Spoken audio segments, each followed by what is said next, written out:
सहरसा से आई ये खबर दिल को झकझोर देने वाली है, जहां स्कूल से घर लौट रहे एक मासूम को रास्ते में मौत ने घेर लिया। 7वीं कक्षा में पढ़ने वाला 13 साल का अंकित आनंद, जिसने हाथों में किताब होनी चाहिए थी, उसके सिर में अपराधियों ने गोली उतार दी। आखिर उस समय मासूम की क्या गलती थी? जिसने भी उसकी दुश्मनी और क्यों बना वह अपराधियों का निशाना? यह कहानी है एक मासूम की हत्या की और उस साजिश की जिसके पीछे छिपे हैं कई चेहरे। 3 दिन पहले अंकित आनंद रोज की तरह स्कूल से पढ़कर अपने घर लौट रहा था, लेकिन सिमराहा के पास पहले से घात लगाए बाइक सवार अपराधियों ने उसे रोक लिया और उससे पहले कि कोई कुछ समझे, अपराधियों ने अंकित के सिर में गोली मार दी। गोली लगते ही अंकित सड़क पर गिर पड़ा। आसपास के लोगों ने उसे तुरंत अस्पताल पहुंचाया, लेकिन जिंदगी की जंग में अंकित हार गया और एक मासूम हमेशा के लिए खामोश हो गया।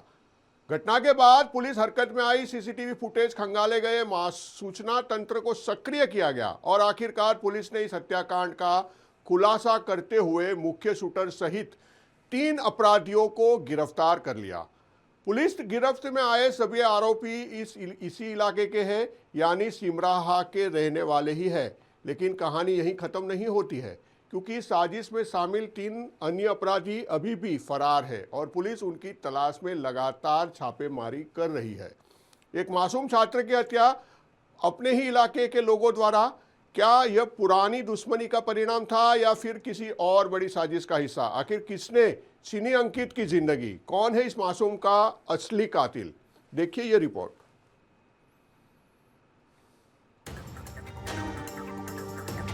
स्कूल से घर लौट रहा था सिर्फ 13 साल का एक मासूम, लेकिन रास्ते में घात लगाए बैठे थे हमलावर।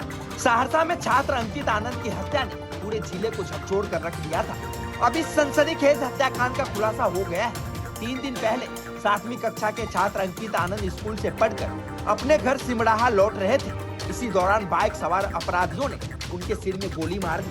घटना के बाद गंभीर हालत में उन्हें अस्पताल ले जाया गया, जहां इलाज के दौरान उनकी मौत हो गई।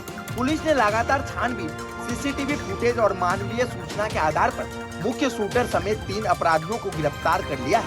गिरफ्तार आरोपियों के नाम पवन कुमार, संतोष ठाकुर और मंतोष ठाकुर बताए गए हैं। सहरसा पुलिस अधीक्षक के अनुसार पुराने जमीन विवाद को लेकर छात्र के पिता को सबक सिखाने के इरादे से इस जघन्य अपराध को अंजाम दिया गया। हत्या में इस्तेमाल की गई बाइक भी बरामद कर ली गई है, जबकि अन्य आरोपियों की तलाश में छापेमारी जारी है। यह स्पष्ट हुआ है कि उक्त घटना का मूल कारण पूर्व से चला आ रहा भूमि विवाद है। वादी द्वारा सिमराहा स्थित क्रय किए गए भूखंड पर आवागमन हेतु रास्ता देने को लेकर के पूर्व से विवाद उत्पन्न था। इसी भूमि विवाद के कारण ये आपराधिक घटना को योजनाबद्ध तरीके से अंजाम दिया गया। सहरसा पुलिस जो है अभी चूँकि बाइक में 3 शूटर्स थे, एक उसमें जो पवन थे वो गिरफ्तार हुए हैं, 2 और इसमें बचे हुए हैं। तो हम लोग इनका चिन्हित तो इनको कर लिए हैं और इनके विरुद्ध भी छापेमारी अभियान चल रहा है। इन पे हम लोग तुरंत एक इनाम भी घोषित करेंगे ताकि और जल्दी इनकी गिरफ्तारी हम लोग सुनिश्चित कर सकें। जो गिरफ्तार अभियुक्त हैं उनका नाम पवन कुमार है, संतोष ठाकुर और मंतोष ठाकुर। पवन कुमार का 3 आपराधिक इतिहास हमें मिला है और भी हम लोग खोज रहे हैं सदर थाना में और सोनवर्षा राज काशनगर थाना में सब। और इसमें जो हम लोग बरामद किए हैं वो TVS राइडर मोटरसाइकिल, हेलमेट, जो कपड़े एवं जूते और एक अपाची मोटरसाइकिल भी इसमें बरामद हुआ है। वहीं मृतक छात्र के पिता अनुज ठाकुर का कहना है कि उनकी किसी से जमीन का विवाद नहीं था, बल्कि एक कोर्ट केस को लेकर उन्हें धमकियां मिल रही थी। फिलहाल सभी गिरफ्तार आरोपी न्यायिक हिरासत में भेजे जा चुके हैं और पुलिस ने स्पीड ट्रायल की बात कही है। आइए सुनते हैं मृतक छात्र के पिता अनुज ठाकुर को। हम सबसे पहले जिला प्रशासन के द्वारा इतने कम समय में मामले का उद्भेदन किया गया, हम बधाई के पात्र हैं। हम SP साहब को बहुत बहुत धन्यवाद देते हैं, जो अज्ञात के खिलाफ इतनी जल्दी उनको पकड़ में अपराधी को ले आए हैं और बधाई के पात्र हैं। इसको हम इसका जवाब नहीं, हम क्या उनको अपने दिल से कहें। अच्छा, कह रहा जमीन विवाद था, क्या है? कोई हुजूर ज़मीनी विवाद नहीं है, कहीं से भी ज़मीनी विवाद नहीं है। वो क्या कह रहा है उससे हमको मतलब नहीं। उसमें सर दरअसल बात था कि एक सदर थाना कांड संख्या 340-20 है, जिसमें सूचक भुवनेश्वर ठाकुर की तरफ से हम केस लड़ रहे थे। 307 में FIR हुआ था, 308 में चार्जशीट हुआ था। बार बार उस केस में वो उस केस का मुदाला है, ये जो है वो बार बार हमको कह रहे थे कि आप इस केस को छोड़ दीजिए, हम अपने हिसाब से टर्म ले लेंगे।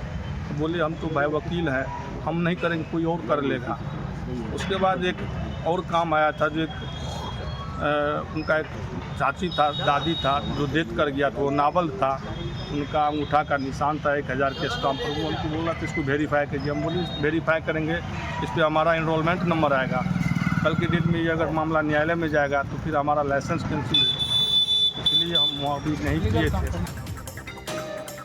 एक मासूम की जान रंजिश और दुश्मनी की आग में झुलस गई। सवाल यही है, क्या निजी विवादों का बदला अब बच्चों से लिया जाएगा? राष्ट्रीय समाचार के लिए सहरसा से संजीव कुमार की रिपोर्ट।